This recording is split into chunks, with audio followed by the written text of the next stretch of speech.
إن الحمد لله نحمده ونستعينه ونستغفره ونعوذ بالله من شرور أنفسنا وسيئات أعمالنا. من يهده الله فلا مضل له ومن يضلل فلا هادي له، وأشهد أن لا إله إلا الله وحده لا شريك له، وأشهد أن محمدا عبده ورسوله. أما بعد، قال الله تعالى في القرآن الكريم: بسم الله الرحمن الرحيم. إنا أنزلناه في ليلة القدر، وما أدراك ما ليلة القدر.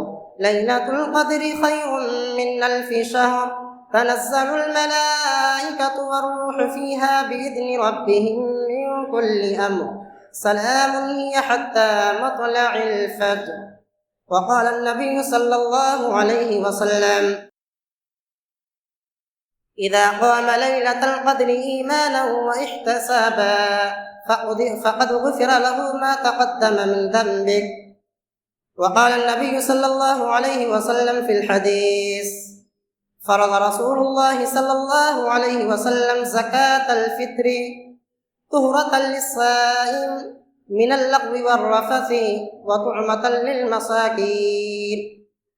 رب زدني علما، اللهم رب زدني علما، رب يسر ولا تعسر وتمم بالخير. رب اشرح لي صدري ويسر لي أمري واحلل عقدة من لساني يفقه قولي. تمام قسم کی تعریف، توصیف، کبریائی اور بڑائی، حمد اور مجد اس اللہ کے لیے لائق و سزاوار ہے جو سارے جہان کا رب العالمین اور پالنہار ہے۔ درود و سلام نازل ہو تمام انبیاء کرام، بالخصوص آخری نبی حضرت محمد مصطفیٰ صلی اللہ علیہ وسلم پر۔ معزز سامعین کرام، محترم بزرگوں، نوجوان بھائیوں، پردہ نشین ماؤں اور بہنوں،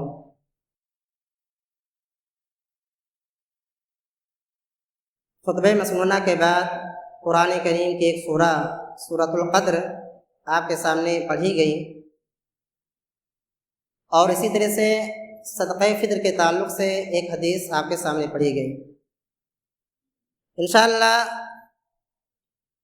لیلۃ القدر اور صدقۃ الفطر اسی کے تعلق سے آج کے خطبے کے جمعہ کے اندر چند باتیں آپ حضرات کے سامنے پیش کی جائیں گی۔ اللہ رب العالمین سے دعا کہ اللہ رب العالمین ہمیں قرآن و حدیث کی روشنی میں حق بیان کرنے کی، آپ حضرات کو سماعت کرنے کی، اور ساتھ ہی ساتھ ہم تمام لوگوں کو ان باتوں پر عمل کرنے کی توفیق عطا فرمائے۔ معزز سامعین کرام، اللہ کا فرمان انا انزلناہ فی لیلۃ القدر، یقیناً ہم نے اس قرآن کو لیلۃ القدر یعنی عزت اور برکتوں والی رات میں نازل کیا۔ وما ادراک ما لیلۃ القدر، اے نبی آپ کو کیا معلوم کہ لیلۃ القدر کیا ہے؟ لیلۃ القدر خیر من 1000 شہر، لیلۃ القدر 1000 مہینوں سے بہتر ہے، یعنی 1000 مہینوں کی عبادت سے بہتر لیلۃ القدر کی عبادت بہتر اور افضل ہے۔ تنزل الملائکۃ والروح فیہا بإذن ربہم من کل امر، اس رات فرشتے اور روح الامین یعنی جبرائیل علیہ السلام اپنے رب کے حکم سے ہر حکم لے کر نازل ہوتے ہیں۔ سلام ہی حتی مطلع الفجر، وہ پوری کی پوری رات سلامتی والی رات ہوتی ہے طلوع فجر تک۔ یقیناً میرے بھائیوں، لیلۃ القدر کی ایک رات کی عبادت کرنے سے 1000 مہینوں کا بلکہ اس سے بھی زیادہ اگر ہمیں اجر و ثواب مل جائے تو یقیناً یہ اللہ کی طرف سے ہم پر بہت بڑا احسان ہے، اور اللہ کی طرف سے ہمارے لیے ایک بہت بڑی نعمت ہے کہ ہم ایک رات کی عبادت کریں اور ایک رات کا اجر و ثواب اللہ رب العالمین 1000 مہینوں کی عبادت سے زیادہ دے دے، یقیناً یہ اللہ رب العالمین کی ہم پر بہت بڑا احسان اور بہت بڑا انعام اور فضل ہے۔ حدیث شریف کے اندر اللہ کے نبی کریم صلی اللہ علیہ وسلم نے فرمایا، من قام لیلۃ القدر ایمانا واحتسابا، کہ جو شخص لیلۃ القدر میں ایمان کے ساتھ ساتھ اجر و ثواب کی نیت سے قیام اللیل کا اہتمام کرے، تراویح تہجد کا اہتمام کرے، فقد غفر له ما تقدم من ذنبه، تو اللہ کے نبی کریم صلی اللہ علیہ وسلم کہتے ہیں کہ لیلۃ القدر میں قیام اللیل تراویح کا اہتمام کرنے سے اللہ رب العالمین اس کے گزشتہ سارے گناہوں کو معاف کر دیتا ہے۔ اتنا بڑا اجر اللہ رب العالمین لیلۃ القدر آخری شب میں رکھا ہے۔ تو میرے بھائیوں، یہ لیلۃ القدر شب قدر کی رات کس رات کو آتی ہے؟ تو اس تعلق سے بہت ساری حدیثیں آتی ہیں جن کا خلاصہ کلام یہ نکلتا ہے کہ لیلۃ القدر کی جو رات ہے یہ آخری عشرے میں 5 طاق راتوں میں سے کوئی ایک رات ہوتی ہے۔ کئی حدیثوں سے معلوم ہوتا ہے کہ اللہ کے نبی کریم صلی اللہ علیہ وسلم کو پہلے اس رات کا علم دے دیا گیا تھا، بتا دیا گیا تھا کہ فلاں رات ہے، یہی لیلۃ القدر والی رات ہے، اور اللہ کے نبی کریم صلی اللہ علیہ وسلم جو ہے اس رات کی بشارت دینے کے لیے صحابہ کرام کے پاس آتے ہیں کہ راستے میں ایک معاملہ درپیش آ جاتا ہے کہ 2 مسلمان آپس میں کسی بات پر لڑنے اور جھگڑنے لگتے ہیں۔ اسی درمیان نبی کریم صلی اللہ علیہ وسلم کے ذہن سے اس رات کی تعین کا علم بھلا دیا جاتا ہے۔ آپ سوچیے اور غور کریے میرے بھائیوں کہ باہمی بغض و عداوت، آپسی لڑائی جھگڑے سے خیر کا پہلو ختم ہو جاتا ہے، برکتیں ختم ہو جاتی ہے، شر غالب آ جاتا ہے۔ کہا نبی کریم صلی اللہ علیہ وسلم کو بتا دیا گیا تھا کہ فلاں رات میں لیلۃ القدر ہے، اور اللہ کے نبی کریم صلی اللہ علیہ وسلم یہ بشارت دینے کے لیے صحابہ کرام کے پاس آ ہی رہے تھے کہ راستے میں جو معاملہ پیش آ گیا لڑائی جھگڑے کا 2 مسلمانوں کا، اسی درمیان رسول اللہ صلی اللہ علیہ وسلم کے ذہن سے اس بات کا علم اٹھا لیا گیا کہ کون سی رات ہے۔ اور اسی طرح سے مختلف احادیثوں سے معلوم ہوتا ہے کہ لیلۃ القدر کی جو رات ہے یہ رات ہر سال بدلتی رہتی ہے۔ ایسا نہیں ہے کہ صرف 27ویں رات کو یا 29ویں رات کو یا 25ویں رات کو نہیں، بلکہ مختلف حدیثوں سے معلوم ہوتا ہے کہ یہ رات ہر سال بدلتی رہتی ہے۔ اب ہمارے یہاں ہمارے بعض بھائی جو ہے صرف 27ویں رات کو جاگ کر عبادت کرنے کا اہتمام کرتے ہیں اور اس رات کو تلاش کرتے ہیں۔ ایسا نہیں کرنا چاہیے۔ ہمیں اللہ کے نبی کریم صلی اللہ علیہ وسلم کا جو طریقہ تھا وہ یہ تھا کہ اللہ کے نبی کریم صلی اللہ علیہ وسلم 10 رات جاگتے تھے اور ساتھ ہی ساتھ اپنے گھر والوں کو بھی حکم دیتے تھے جاگنے کا، عبادت کرنے کا۔ تو ہمیں بھی چاہیے کہ اگر ہم 10 رات نہیں تو آخری کے جو 5 طاق راتیں ہیں، ہمیں 5 طاق راتوں میں لیلۃ القدر کو تلاش کرنا چاہیے، اور اس کے لیے ہمیں اللہ رب العالمین سے توفیق طلب بھی کرنی چاہیے۔ تو میرے بھائیوں، اب سوال یہ پیدا ہوتا ہے کہ لیلۃ القدر کی رات ہمیں ہی کیوں دی گئی؟ ہم سے پہلے بہت ساری امتیں گزری ہیں۔ حضرت ابراہیم علیہ السلام کے قوم کو یہ رات نہیں دی گئی، حضرت موسیٰ علیہ السلام کے قوم کو یہ رات نہیں دی گئی، حضرت عیسیٰ علیہ السلام کے قوم کو یہ رات نہیں دی گئی۔ سوال یہ پیدا ہوتا ہے کہ ہمیں ہی یہ رات کیوں دی گئی؟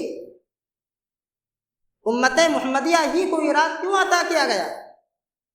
پیارے نبی کریم صلی اللہ علیہ وسلم فرماتے ہیں کہ اس امت کی عمر جو ایورز عمر ہے وہ 60 اور 70 سال کے بیچ میں ہے۔ یعنی پہلے لوگوں کو عمریں جو ہے بہت زیادہ ہوا کرتی تھی، 100 سال 200 سال 400 سال 500 سال کی عمریں ہوتی تھی، لیکن اللہ رب العالمین نے اس امت کی عمر 60 اور 70 کے بیچ میں رکھ دیا ہے۔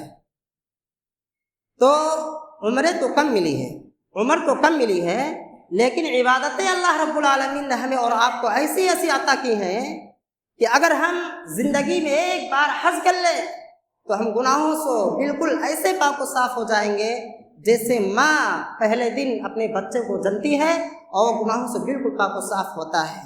عمریں تو کم ملی ہیں لیکن عبادتیں ایسی ایسی ملی ہے کہ اگر ہم سبحان اللہ و بحمدہ کا ورد سچے دل سے 100 بار دل میں لگا لیں تو گناہوں اگر ہمارے گناہ سمندر کے جھاگ کے برابر ہو تو وہ بھی معاف ہو جائیں گے۔ عمریں تو کم ملی ہیں لیکن عبادتیں ایسی ایسی ملی ہے کہ اگر ہم جمعہ کے دن پہلے مسجد میں داخل ہو جائے عبادت کی نیت سے تو ہمیں ایک اٹھنی کے قربانی کا ثواب ملتا ہے۔ اسی طرح سے ایک بار ہم درود پڑھ لیں تو 10 رحمتیں نازل ہوتی ہیں، 10 گناہ معاف ہوتے ہیں، 10 درجات بلند ہوتے ہیں۔ تو میرے بھائیوں، عمر تو کم ملی ہے لیکن اللہ نے عبادتیں ہمیں ایسی ایسی عطا کی ہے کہ لیلۃ القدر خیر من 1000 شہر، ایک رات کی عبادت کر لو، ایک رات کی عبادت کر لو 1000 مہینے سے زیادہ، اس کے برابر نہیں، اس سے بھی زیادہ، اس سے بھی بہتر اور اس سے بھی افضل ہے۔ بڑے ہی خوش نصیب ہیں ہمارے وہ بھائی، بڑے مبارکباد ہیں ہمارے وہ مسلمان بھائی جو رمضان المبارک کو ان دنوں میں، رمضان المبارک کی ان راتوں میں عبادتیں کرتے ہیں، کچھ سیکھتے ہیں، نمازوں کا اہتمام کرتے ہیں، نوافل کا اہتمام کرتے ہیں، تراویح کا اہتمام کرتے ہیں، تلاوت قرآن کا اہتمام کرتے ہیں، دعاؤں کا اہتمام کرتے ہیں، اللہ سے روتے ہیں، گڑگڑاتے ہیں، صدقہ خیرات میں بڑھ چڑھ کر حصہ لیتے ہیں۔ میرے بھائیو، بڑے خوش نصیب لوگ ہیں وہ۔ میرے بھائیو، یہ رمضان کا یہ مہینہ ہمیں پیغام دے رہا ہے، ہمیں یہ سبق دے رہا ہے، حلال چیزیں چھوڑا کر کے، حرام چیزوں سے دور کر کے اور بھوک اور پیاس کو برداشت کر کے یہ مہینہ ہمیں اور آپ کو پیغام اور یہ سبق دے رہا ہے کہ ہم باقی کے 11 مہینوں کے اندر بھی اسی طرح سے نماز کا اہتمام کریں گے جس طرح سے ہم رمضان کے مہینے میں اہتمام کرتے ہیں، اسی طرح سے تلاوت قرآن کا اہتمام کریں گے جس طرح سے ہم رمضان کے مہینے میں کرتے ہیں، اسی طرح سے ہم حلال چیزوں کو اپنائیں گے، حرام چیزوں سے دور رہیں گے جیسے ہم رمضان کے مہینے میں رہتے ہیں۔ میرے بھائیوں، اسی طرح سے ہم سال کے باقی 11 مہینوں میں ہم اپنی آنکھوں سے حرام کردہ چیزیں دیکھنے سے بچائیں گے، اپنے پیٹ میں حرام لقمہ ڈالنے سے بچائیں گے، اپنے قدموں کو گندے اور ناپاک جگہوں پر لے جانے سے بچائیں گے، اور اپنی طاقتوں کو، اپنے مالوں کو ظلم اور ناحق جگہوں پر صرف کرنے سے بچائیں گے۔ میرے بھائیوں، اس رمضان سے یہ سبق اگر ہم نے سیکھا، یہ سبق اگر ہم نے حاصل کیا تو ہم بڑے خوش نصیب ہیں، ورنہ یاد رکھیے امام بشر رحمہ اللہ کہا کرتے تھے کہ بئس القوم لا يعرفون اللہ الا فی رمضان، ان سے برے لوگ کوئی نہیں ہیں۔ کتنے برے لوگ ہیں وہ لوگ جو صرف رمضان میں اللہ کی عبادت کرتے ہیں، جو صرف رمضان میں اللہ کو جانتے ہیں، جو صرف رمضان میں اللہ کا ذکر و اذکار کرتے ہیں، اللہ سے دعائیں مانگتے ہیں، نمازوں کا اہتمام کرتے ہیں، اللہ کی اطاعت و فرما برداری کرتے ہیں، اور رمضان کے علاوہ باقی کے 11 مہینوں کے اندر وہ کسی اور کو اپنا رب بنا لیتے ہیں، کسی اور کی باتیں مانتے ہیں، کہیں اور بہک جاتے ہیں۔ ان سے برے لوگ کوئی نہیں ہیں۔ میرے بھائیوں، ذرا ہم غور کریں، ہمارے کتنے ایسے مسلمان بھائی رمضان سے پہلے جن کو 5 وقت کی پڑھنے کی توفیق نہیں ملتی تھی نماز، لیکن یہ رمضان کی برکت، رمضان کی رحمت اور اللہ کا فضل ہے کہ اس رمضان کے مبارک مہینے میں وہ 5 نمازوں کا اہتمام کرتے ہیں، تلاوت قرآن کا اہتمام کرتے ہیں، دعاؤں میں مشغول رہتے ہیں، اپنے بارے میں سوچتے ہیں، اپنی اصلاح کرنے کی کوشش کرتے رہتے ہیں۔ اور نہ جانے کتنے ایسے مسلمان، نوجوان مسلمان بھی مل جائیں گے آپ کو اور ہمیں کہ رمضان کے ختم ہوتے ہی وہ اپنی پرانی روش کو اختیار کر لیں گے، وہ اپنی پرانی روش کو اختیار کر لیں گے۔ رمضان ختم ہوا، نہ نماز کی پابندی، نہ مسجد کی فکر، نہ تلاوت قرآن کا اہتمام، نہ دعاؤں کا اہتمام، سب کچھ چھوڑ دیتے ہیں، صرف جمعہ نظر آئیں گے۔ تو میرے بھائیو، ایسے لوگوں کو ڈرنا چاہیے اور امام بشر رحمہ اللہ کا یہ قول، یہ فرمان یاد رکھنا چاہیے کہ بئس القوم لا يعرفون اللہ الا فی رمضان، یقیناً بہت برے ہیں وہ لوگ جو صرف رمضان میں اللہ کی عبادت کرتے ہیں، رمضان میں اللہ کو جانتے ہیں اور رمضان کے علاوہ اللہ کو نہیں جانتے ہیں، بھول جاتے ہیں۔ میرے معزز بھائیوں، میری ماں اور بہنوں، رمضان المبارک کا یہ آخری عشرہ اپنے اختتام کے قریب ہوتا جا رہا ہے۔ رمضان کے چند ایام باقی ہیں، یہ بھی ختم ہو جائیں گے۔ ظاہر سی بات ہے، رمضان کا یہ مبارک مہینہ مکمل ہوگا، شوال کا چاند نظر آئے گا تو ہم سب مل کر عید کی خوشیاں منائیں گے۔ اللہ نے ہمیں خوشحال بنایا ہے، یقیناً عید کی خوشیوں میں ہم نئے نئے کپڑے پہنیں گے، اچھے سے اچھے قیمتی سے قیمتی لباس اپنے بچوں کو، اپنے گھر والوں کو پہنائیں گے، اچھے سے اچھے پکوان بنا کر اپنے بچوں کے ساتھ کھائیں گے۔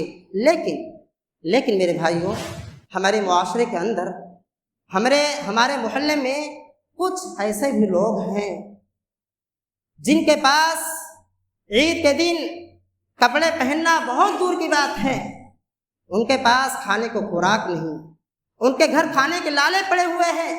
عید کے دن، خوشی کے دن ان کے گھر چولہے جلیں گے یا نہیں جلیں گے، اس بات کی فکر ہے۔ میرے بھائیوں، ذرا ہم سوچیں اور غور کریں، کیا اسلام اس بات کی اجازت دے سکتا ہے؟ کیا اسلام ہمیں اس بات کی اجازت دے سکتا ہے کہ ہم شکم شیر ہو، ہمارے پاس ریل پیل ہو، ہم 1000 روپے کے لباس پہن لیں، اپنے بچوں کو، اپنے گھر والوں کو قیمتی سے قیمتی لباس پہنا دیں اور اچھے سے اچھا پکوان اپنے بچوں کے ساتھ مل کر ہم کھا لیں، اور ہمارے ہی پڑوس میں، ہمارے ہی بغل میں، ہمارے ہی آس پاس میں ہمارے غریب مسلمان بھائی، ان کے بچے بھوکے سوئے؟ عید کے دن، خوشی کے دن ہمارے غریب مسلمان بھائی، ان کے بچے، ان کے آنکھوں میں آنسو ہو؟ قطعاً اسلام اس بات کی اجازت نہیں دیتا ہے میرے بھائی، قطعاً اسلام اس بات کی اجازت نہیں دیتا ہے کہ ہم شکم شیر ہوں، ہمارے پاس ریل پیل ہو، اچھے اچھے پکوان سے، مختلف قیمتی اشیاء سے ہمارے فریز بھرے پڑے ہو، لائٹ نہ ہونے کی وجہ سے خراب ہو جائے، سڑ جائے، ہم کوڑے دان میں پھینک دیں، اور پڑوس میں، بغل میں، آس پاس ہی میں ہمارا ایک مسلمان بھائی عید کے دن، خوشی کے دن ان کے آنکھوں میں آنسو ہو؟ قطعاً اسلام اس بات کی اجازت نہیں دیتا ہے میرے بھائی۔ نہ جانے کتنے ایسے مسلمان ہمیں اور آپ کو نظر آئیں گے، ملیں گے، جب اندر سے ٹوٹ چکے ہوتے ہیں، پریشان ہوتے ہیں، یقیناً بہت زیادہ پریشان ہوتے ہیں، فکر مندیوں میں دن گزر جاتے ہیں، راتیں آنسوں میں گزار لیتے ہیں، لیکن وہ اپنی پریشانیوں کو ظاہر نہیں کرتے ہیں، وہ اپنے آپ کے سامنے ہاتھ نہیں پھیلاتے ہیں، آپ سے سوال نہیں کر سکتے۔ کیوں؟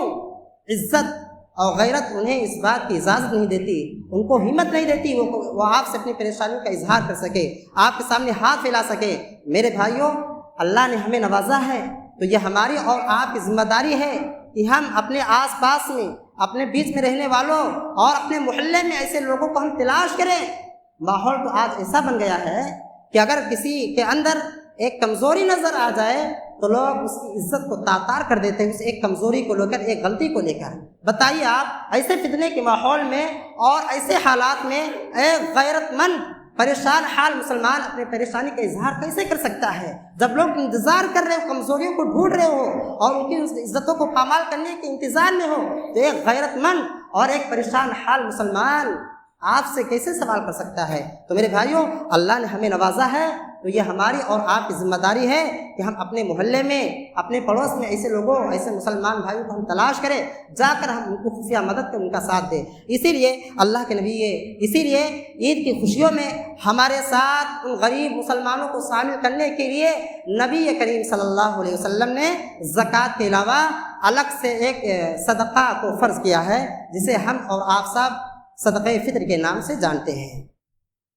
تو آئیے میرے بھائیوں، قرآن و حدیث کی روشنی میں یہ صدقہ فطر کا مقصد کیا ہے، صدقہ فطر کب دینا ہے، کس کو دینا ہے، کب نکالنا ہے، کتنا نکالنا ہے، آئیے مختصر انداز میں ہم سمجھتے ہیں۔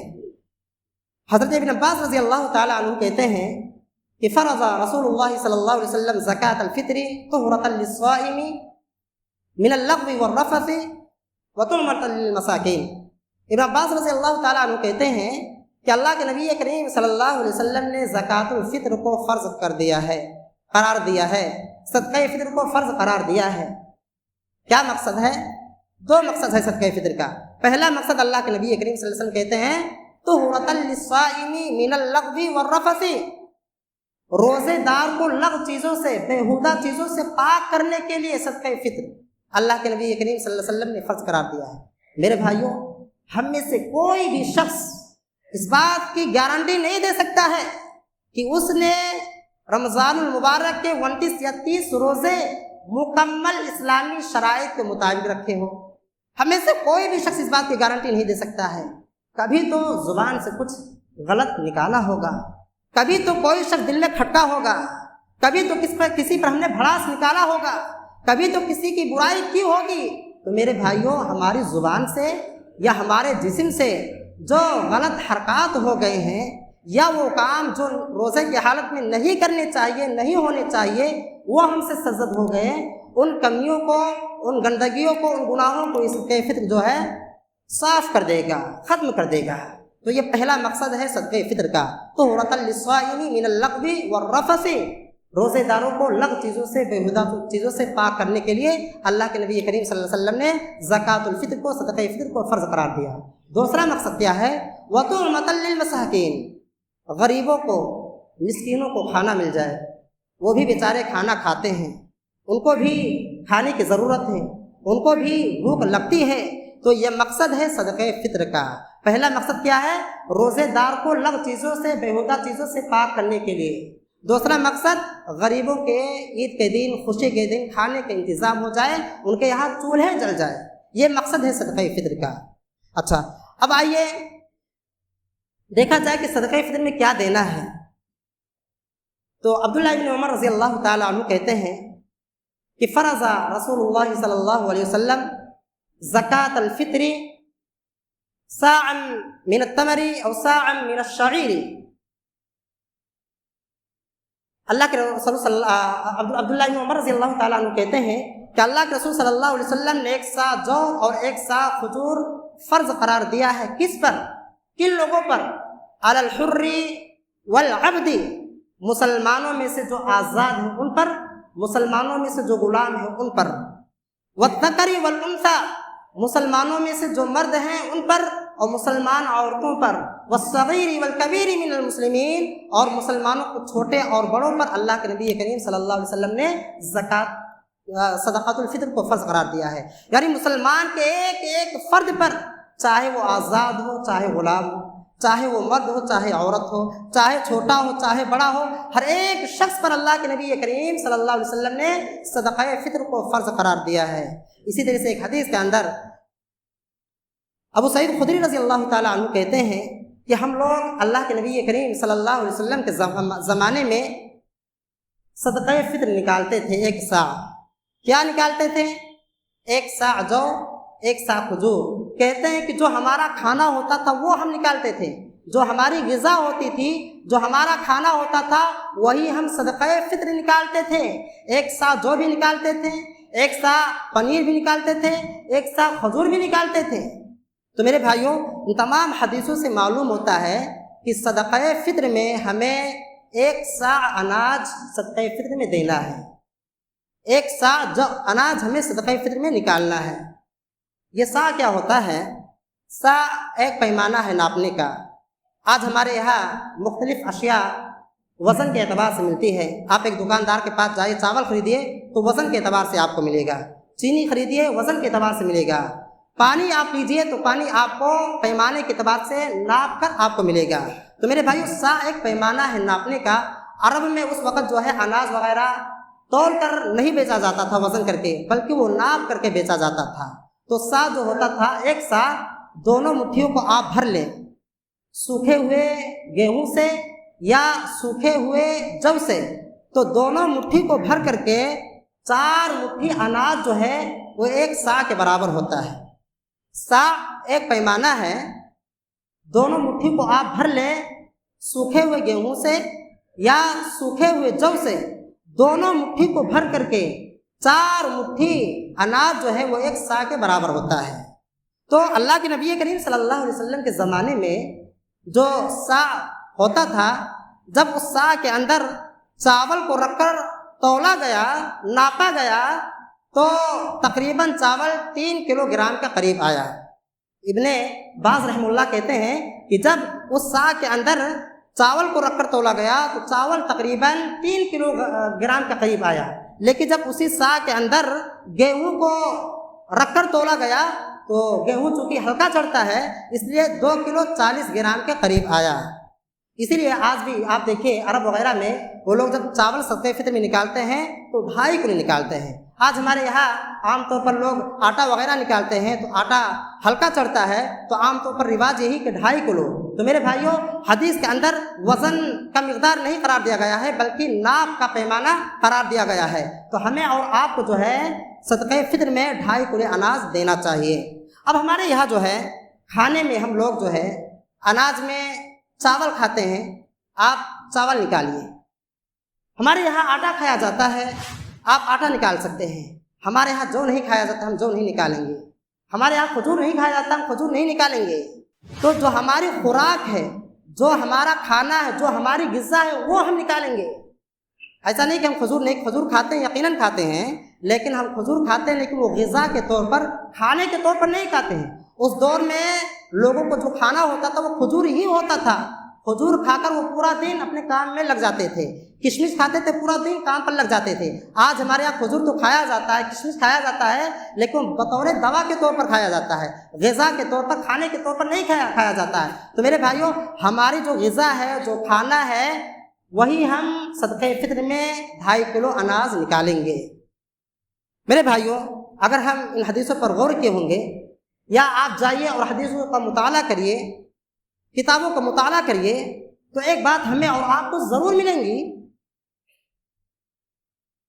کہ کوئی بھی ایک حدیث یا صحابہ کرام کا ایک عمل ایسا نہیں ملتا ہے کہ انہوں نے صدقہ فطر کے بدلے میں قیمت نکالی ہو۔ ایک بھی دلیل نہیں ملتی ہے۔ ایسا نہیں ہے کہ اس دور میں کرنسی دینار اور درہم نہیں چلتے تھے، کرنسیاں چلتی تھی، دینار و درہم چلتے تھے، لیکن میرے بھائیوں، ایک حدیث نہیں ملتی ہے یا صحابہ کا ایک عمل نہیں ملتا ہے کہ انہوں نے صدقہ فطر میں قیمت نکالی ہو۔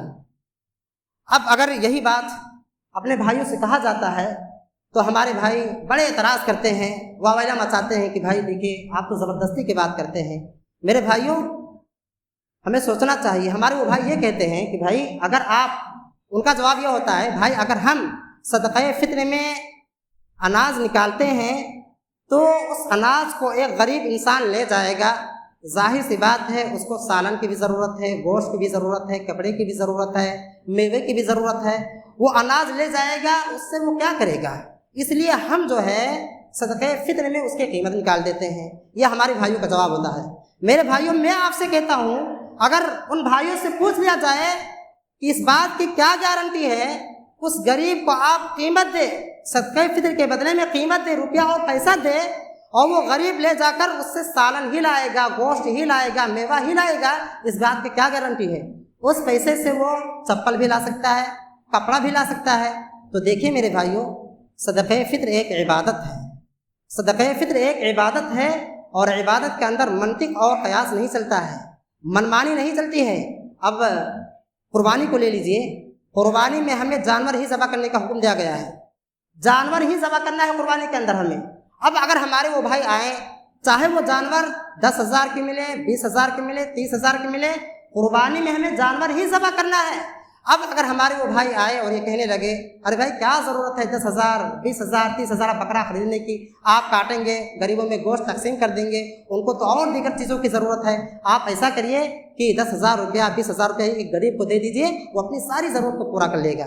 میرے بھائیوں، یاد رہنا چاہیے کہ عبادت میں منمانی نہیں چلتی ہے، عبادت من موافق نہیں ہوتی ہے کہ جیسا ہم چاہے ویسا ہم کریں، نہیں، شریعت کے خلاف ہو جائے گا۔ تو میرے بھائیوں، صدقہ فطر میں ہمیں اناج ہی نکالنے کا حکم دیا گیا ہے، اس لیے ہمیں اور آپ کو چاہیے کہ ہم اناج ہی نکالیں۔ یہ بڑی خطرناک بات ہے کہ کوئی دلیل نہیں ملتی ہے، اور آج مسلم اکثریت جو ہے صدقہ فطر میں قیمت نکالتی ہے۔ میرے بھائیوں، یہی سوال امام احمد رحمہ اللہ سے پوچھا گیا اور کہا گیا کہ بتلائیے، اگر کوئی شخص صدقہ فطر میں اس کی قیمت نکال دے تو آپ کا کیا خیال ہے؟ آپ سوچیں اور غور کریے کہ وقت کے بہت بڑے امام ہیں، بہت بڑے محدث، ذلیل القدر محدث ہے۔ سوال کیا جا رہا ہے کہ صدقہ فطر میں اگر اس کی قیمت نکالی جائے تو آپ کا کیا خیال ہے؟ امام احمد رحمہ اللہ کہتے ہیں، مجھے ڈر ہے اس کا یہ صدقہ قبول نہیں ہوگا، مجھے یہ ڈر ہے اس کا یہ صدقہ فطر قبول نہیں ہوگا، اس لیے کہ کوئی ایک دلیل نہیں ملتی ہے کہ نبی کریم صلی اللہ علیہ وسلم نے یا صحابہ کرام نے صدقہ فطر کے بدلے میں اس کی قیمت نکالی ہو۔ ایسا نہیں کہ اس دور میں غریبی نہیں تھی یا غریب اور محتاج لوگ نہیں تھے، آج سے زیادہ غریبی تھی اس دور میں، آج سے زیادہ غریبی تھی، غریب لوگ موجود تھے، لیکن انہوں نے صدقہ فطر میں کیا نکالا؟